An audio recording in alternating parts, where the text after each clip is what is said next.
It's the FNG, sir. What the hell kind of name is Soap?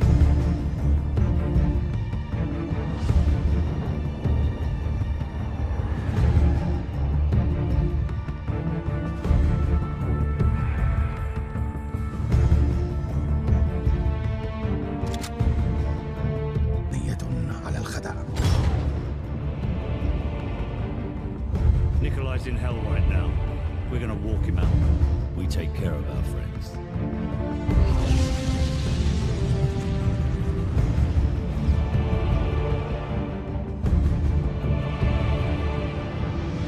Zakayev. Imran Zakayev.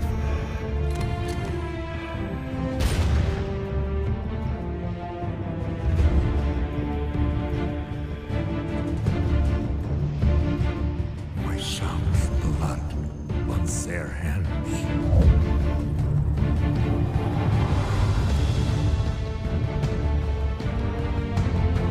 Delta 1 X-ray, we have a missile launch. I repeat, we have a missile.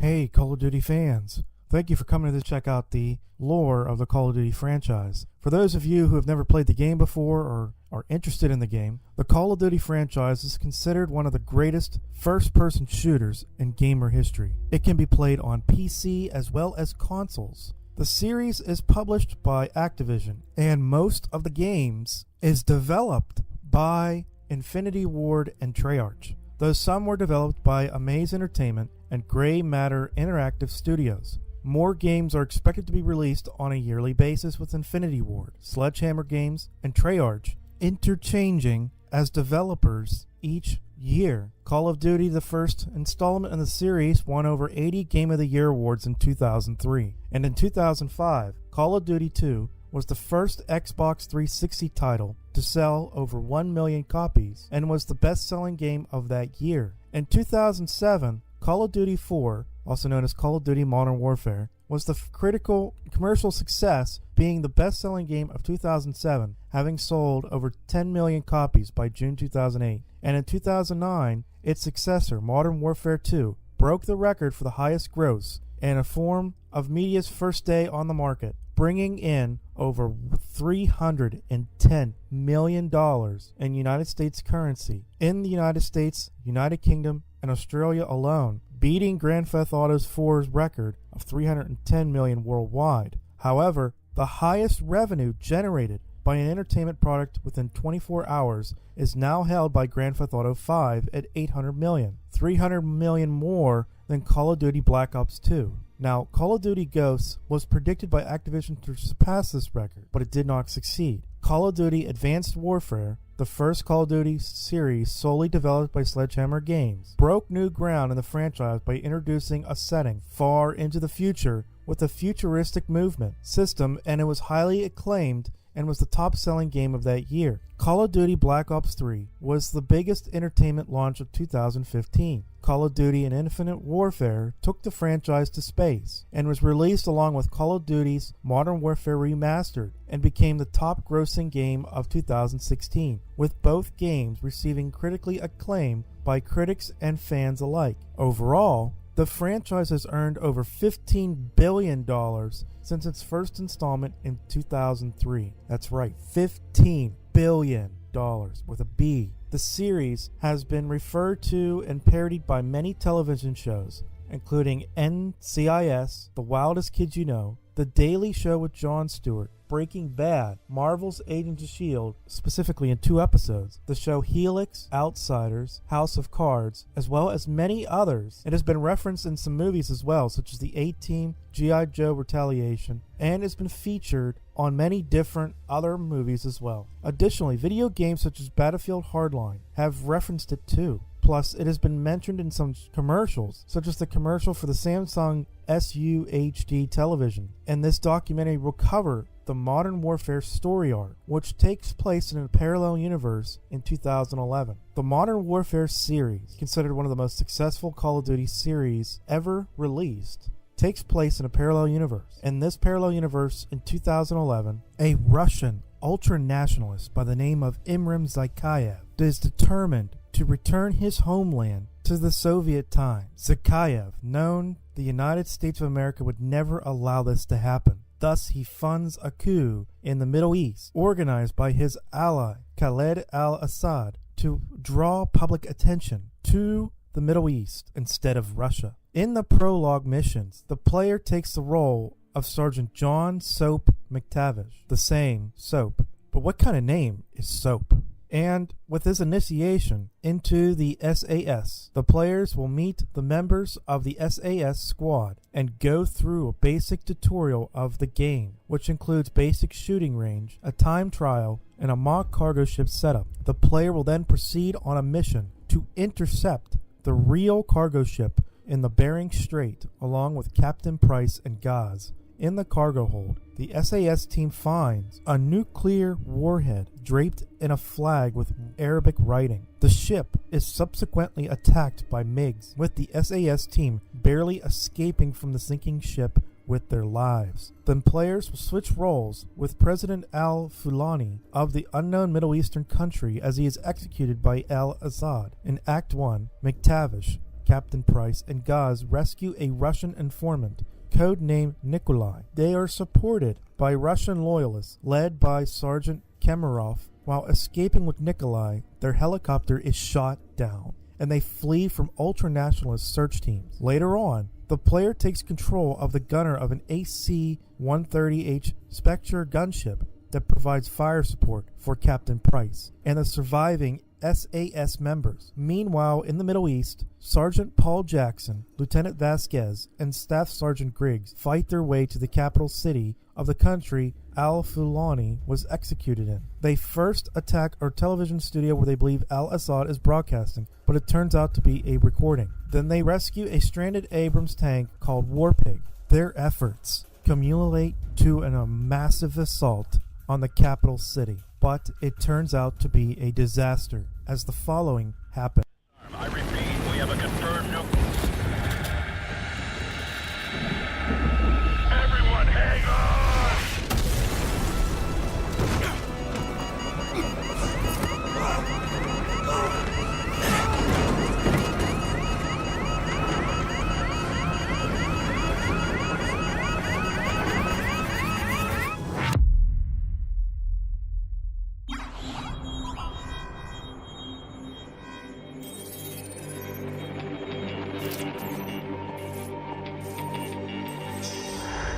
Something has happened. What appears to be an explosion of epic proportions remain sketchy and unconfirmed.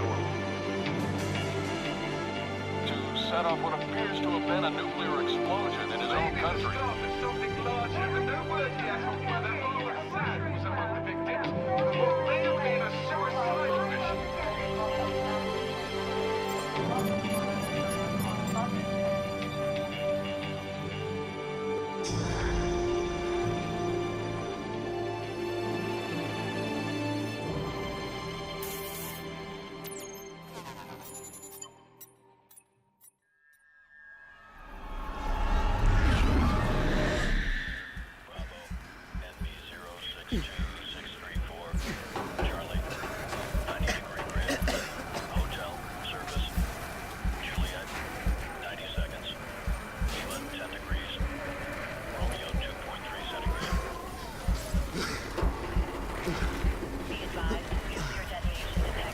Fallout predicted within a radius of 7.4 miles. Epicenter located at B058680. Personnel from the primary fallout zone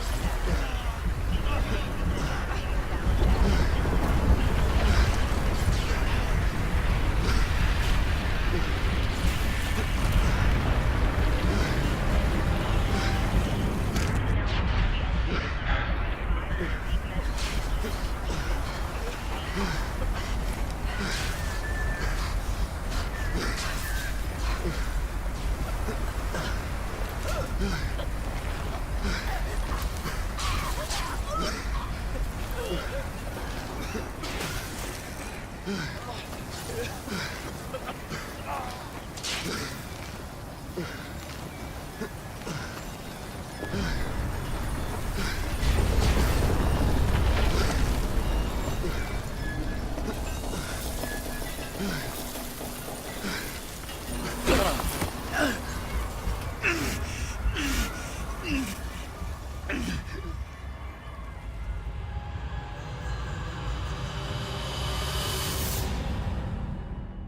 The detonation of the nuclear bomb over the capital city killed thousands of Marines, including Jackson and Vasquez. But Griggs was not present during the detonation, and during Act 2, McTavish is tasked with finding and capturing al-Assad in his safe house in Azerbaijan. However, it is found that Zakayev is supplying al-Assad, and al-Assad is executed by Price. Then there is a flashback mission.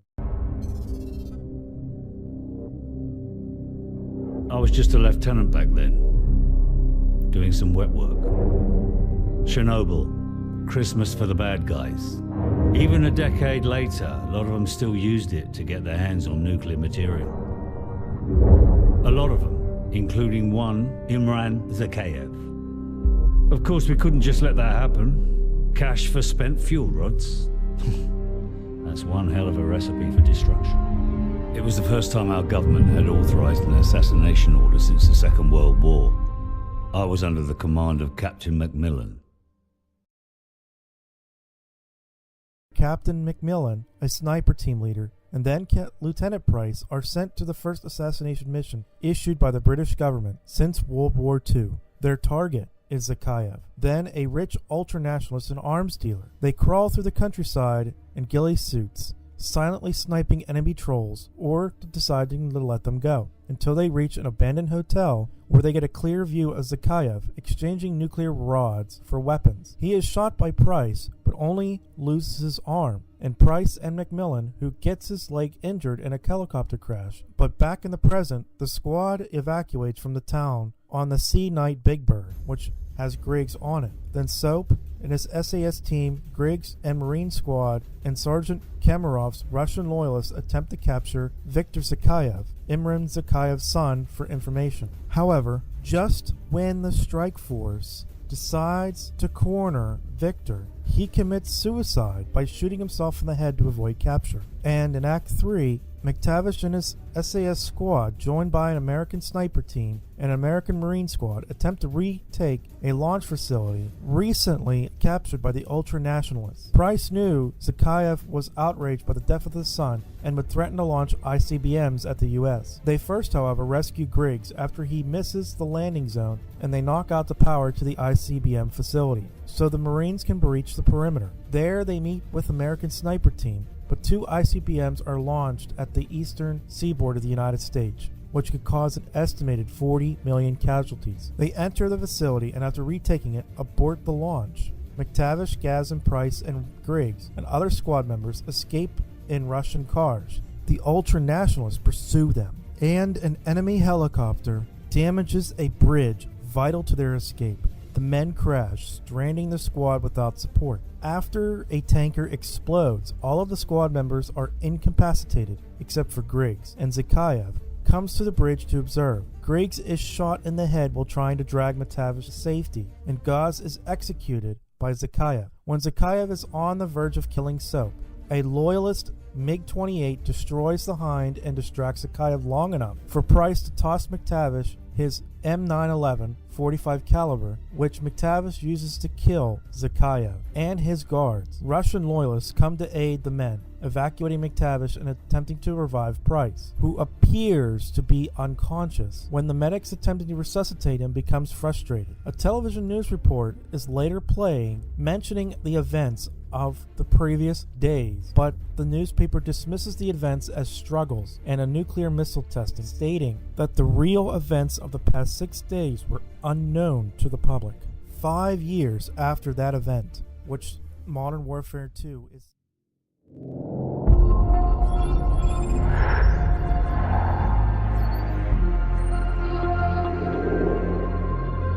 The more things change, the more they stay the same. Boundaries shift, new players step in, but power always finds a place to rest its head.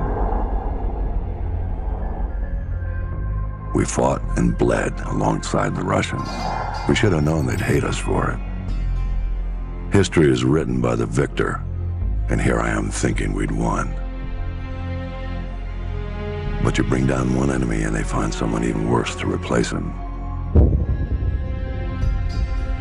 Locations change, the rationale, the objective. Yesterday's enemies are today's recruits. Train them to fight alongside you, and pray they don't eventually decide to hate you for it too. Meanwhile, Vladimir Makarov, one of Zakhaev's former lieutenants, begins a reign of terror against Europe by staging numerous terrorist attacks. The game begins in Afghanistan, where U.S. Army Ranger PFC Joseph Allen of the 1st Battalion, 75th Ranger Regiment participates in an operation to retake the Afghan city from local militia. Impressed, General Shepard then recruits Allen as a CIA operative and places him in Makarov's organization as an undercover operative. Meanwhile, SAS Captain John Soap McTavish and SAS Sergeant Gary Roach Sanderson, operating under Shepard's Special Ops Team Task Force 141, infiltrate a Russian airbase to recover an American ACS module that was down. Allen then participates with Makarov in a terrorist attack on a Russian airport. However, Makarov somehow found out Allen's true identity as an undercover CIA agent. It is possible that Makarov had counter agents within the agency and then proceeds to kill Allen before fleeing the airport. He then causes the blame of the airport terrorist attack on Allen and the United States. And the terrorist attack was made to look as if done by Americans, as Makarov and his squad speak English and use NATO weapons such as the M4A1 assault rifle and the M240 light machine gun. Allen's body is left behind for the Russians to find, which will be identified as American. Because of this, and due to the hacking of the American ACS module, which subsequently makes the radar tracking systems for Russian MiGs to be invisible to American radar, all of a sudden, the following event happened.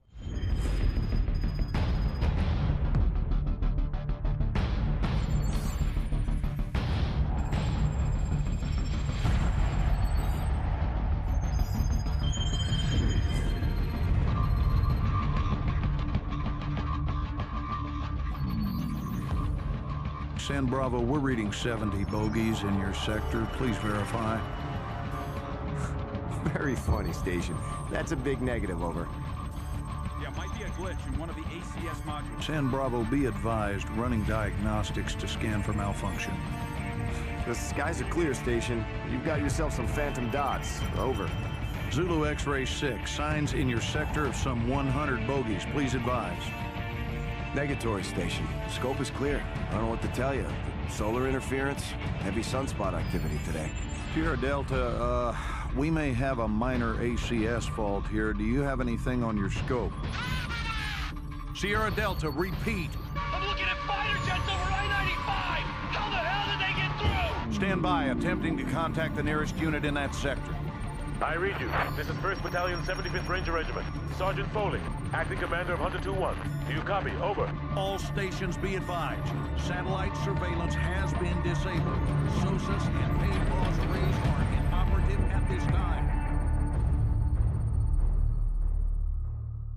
During this time, however, Task Force 141 shifts their attention from Makarov as they go and find the alleged contact of Makarov, Alejandro Rojas, in Rio de Janeiro, Brazil. After capturing and interrogating Rojas, the task force discovers that one of Makarov's most hated enemies, known as Prisoner 627, is being held in a Russian gulag. However, the Russian invasion of the U.S. has cut off aerial support for Task Force 141, leaving them stranded in Brazil. Nikolai is enlisted by SOAP to extract Task Force 141 from Rio de Janeiro. There, Nikolai, piloting a Pavlo, manages to rescue Task Force 141 from the favela gangs in an area of Rio de Janeiro which is considered a hotbed for favela gangs. SOAP believes that breaking prisoner 627 from a Russian prison will draw Makarov out, and General Shepard orders Task Force 141 to link up with the 6th Fleet to lead a counter-strike against the Russians near the Bering Strait.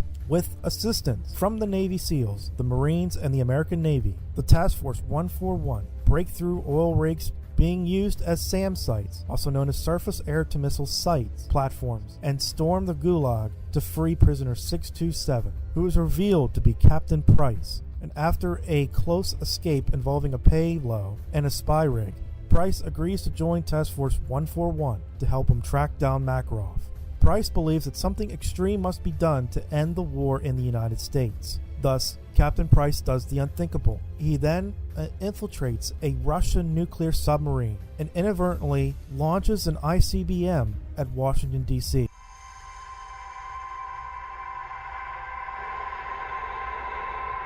Come in, Sat-1. This is ISS Control. Houston's requesting a feed from your helmet cam, over.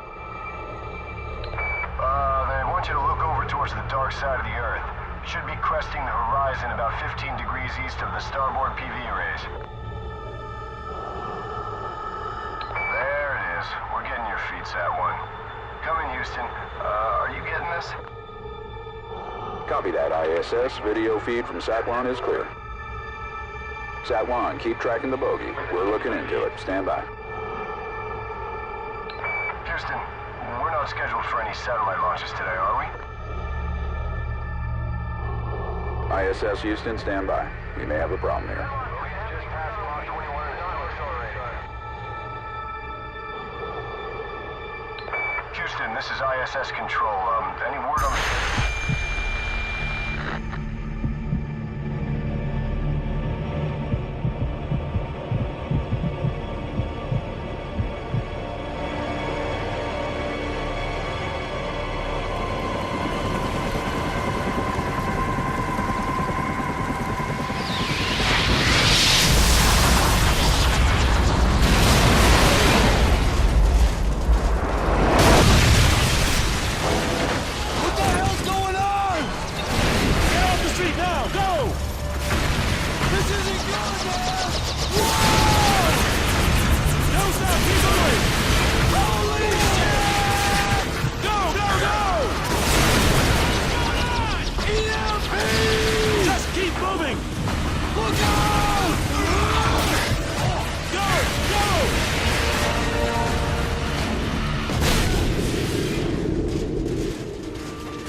Russians got us outnumbered. Shit's falling from the sky. We're screwed, man. We're totally... Get it, Pip Corporal. Our weapons still work, which means we can still kick some ass.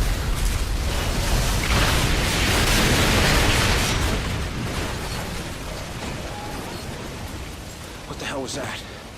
They're here. You going out there? Are you nuts?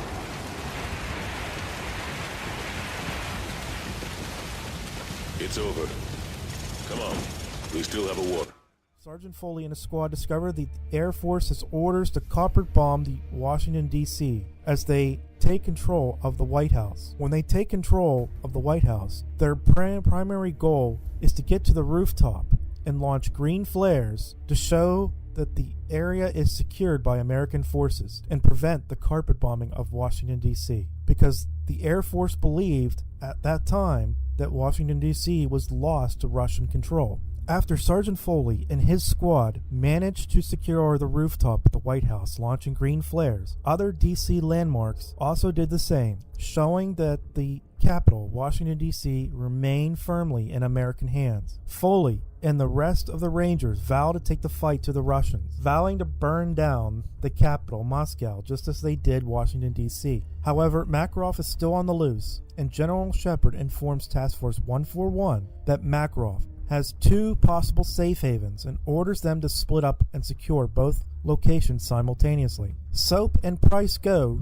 to the aircraft scrapyards in Afghanistan, while Roach and Ghost raid Makarov's safe house in the Caucasus Mountains. But this plan is revealed to be a trap, as Task Force 141 fights their way through the safe house to obtain vital intelligence to put an end to Makarov for good. However, General Shepard betrays them and kills both SAS members of Task Force 141 soldiers, Ghost and Roach. He intends to cover up the truth that he ordered Private Allen to go along with Makarov to order the attack on the Russian airport, thus not only getting rid of those who knew the truth of what went on behind the scenes, and with no one to question his legitimacy as a hero, he would be later labeled as an American hero and secure the support of the American population. Price and Soap managed to escape Shepard's ambush, fighting both a new enemy known as Shadow Company, led by General Shepard himself, and the last of the ultra-nationalist forces at the same time.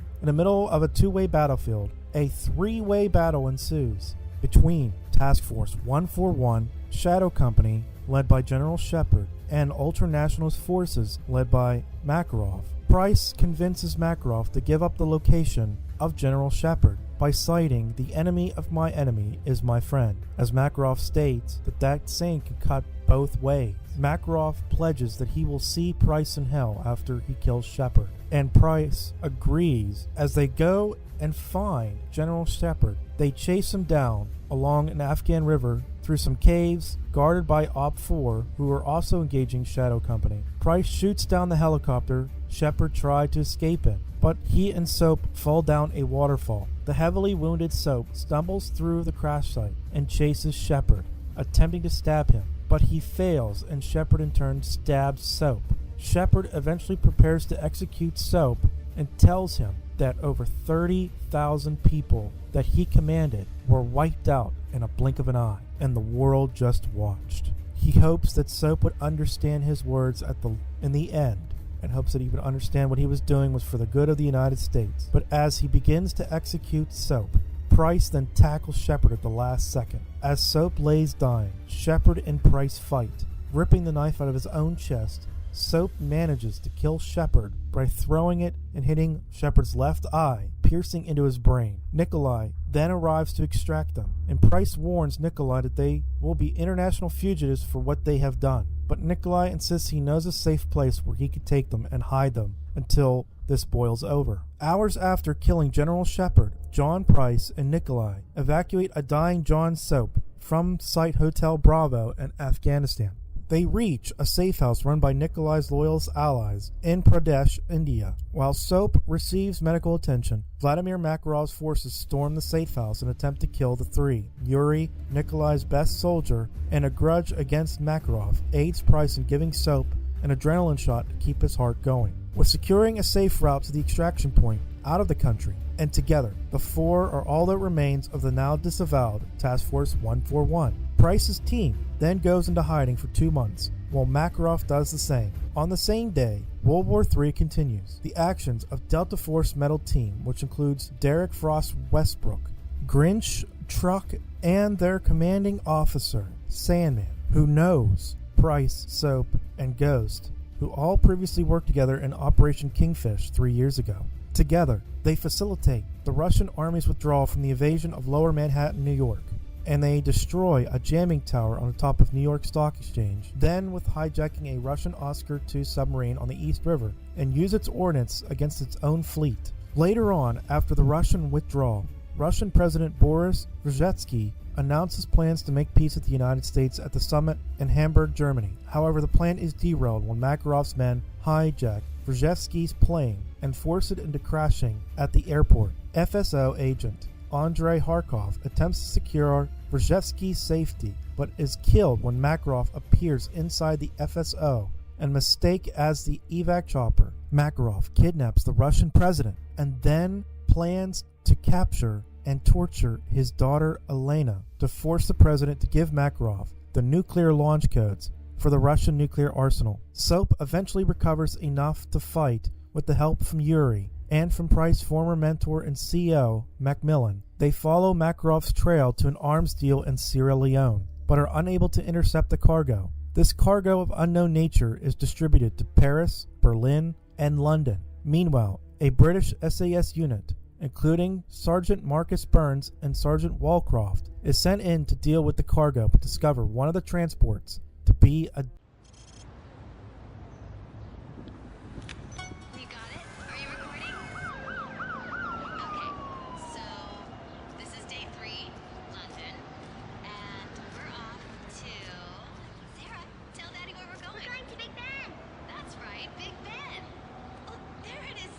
It's right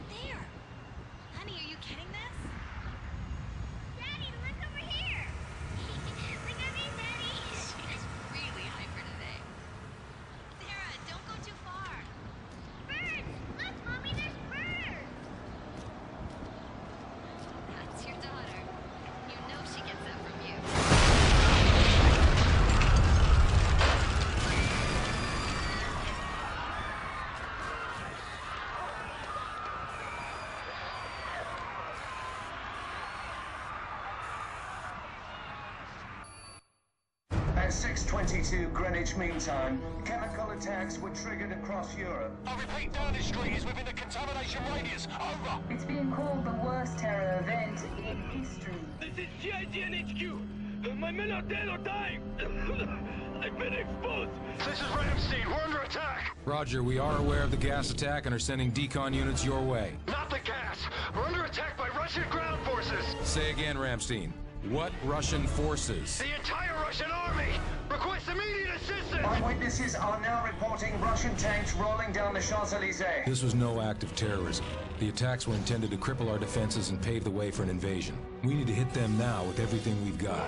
Sir, we've lost contact with the delegation in Hamburg. Metal 01, this is Overlord Actual. You are being rerouted for Hamburg. We've got a principal-level hostage rescue.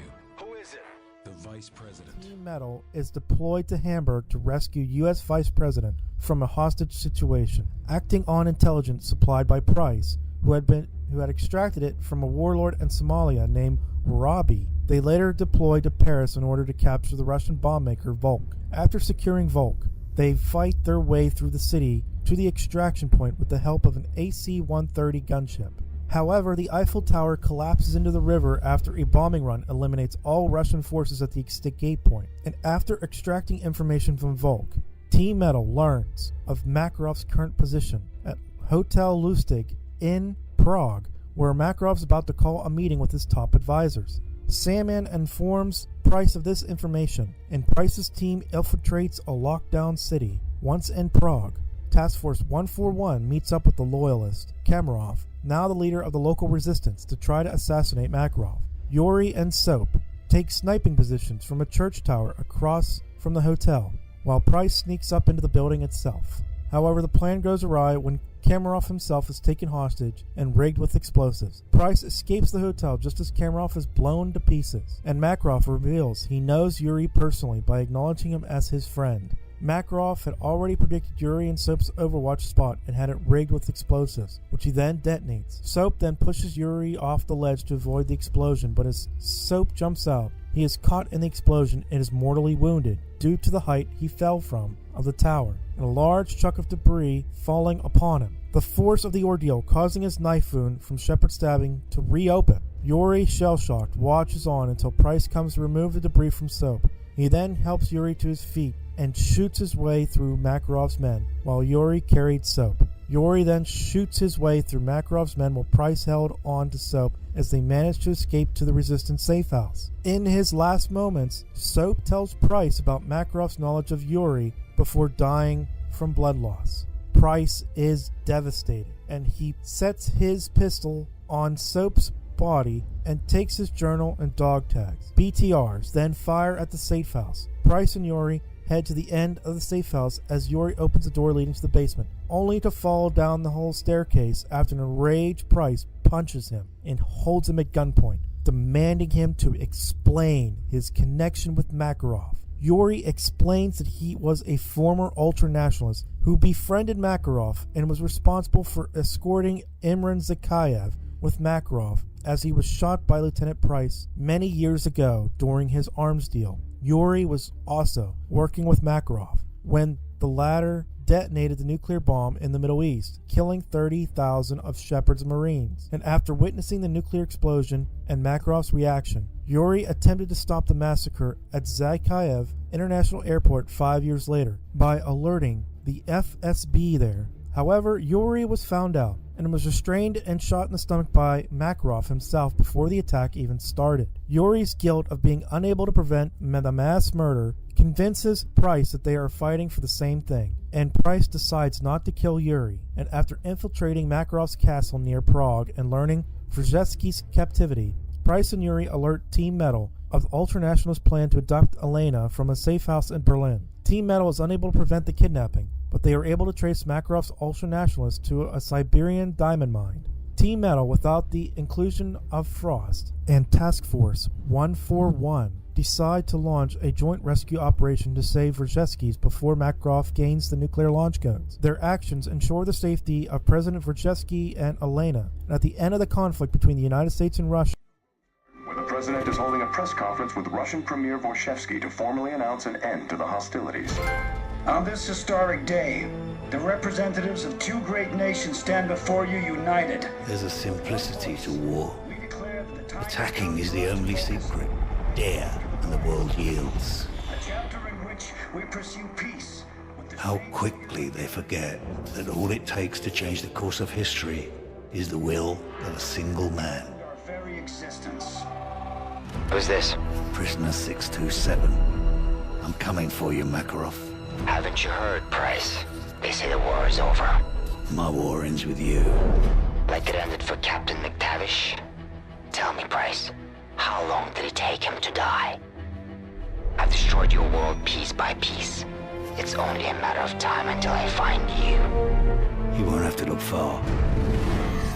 3 months after the end of World War III, Price and Yuri track Makarov to the Hotel Oasis in the Arabian Peninsula. They assault the hotel, with Price and Yuri wearing Juggernaut armor, which is later destroyed by a falling helicopter that Price shoots in an elevator. Once the two have gotten to the top of the hotel, they shoot their way through Makarov's men, and Makarov sees Price and flees to his helicopter on the hotel roof. And another helicopter shoots the hotel and roof and starts to collapse. Price manages not to fall as he climbs on the roof and sees Yuri's abdomen pierced by debris. He hesitates whether to help him or pursue Makarov. Yuri tells him to leave him behind and not let Makarov get away. Price then runs to the top of the roof and sees Makarov jumping onto his helicopter. Price then manages to jump on, kills 2 of the helicopter pilots, which inadvertently crashes the helicopter back onto the roof. Price then looks up and sees a dazed Makarov climbing out of the helicopter, and both manage to catch sight of a Desert Eagle on the ground. Makarov beats Price to the gun and prepares to execute him, but is distracted by Yuri, who shoots him in the shoulder. Yuri was still injured from the debris propelling from his stomach, stumbles, and which gives Makarov time to shoot him twice in the chest, and finally in the head, killing Yuri. Enraged with the loss of another friend, Price takes advantage of the moment to tackle Makarov and punch him numerous times, and wraps a steel cable around his throat, strangling him, then lifts him up into a noose before breaking through the glass roof, resulting in Makarov's death by hanging. This poetic execution, as Price lands on the atrium floor just below and survives. Price sits atop, in front of Makarov's hanging corpse, quietly smoking a cigar, while police sirens can be heard in the background. Well, thank you for watching and thank you for subscribing. If you haven't already done so, please subscribe to this channel for more documentaries and click that alert button when you may be alerted to my next documentary or live stream if you want to check out my live stream as well. But as always, thanks for watching.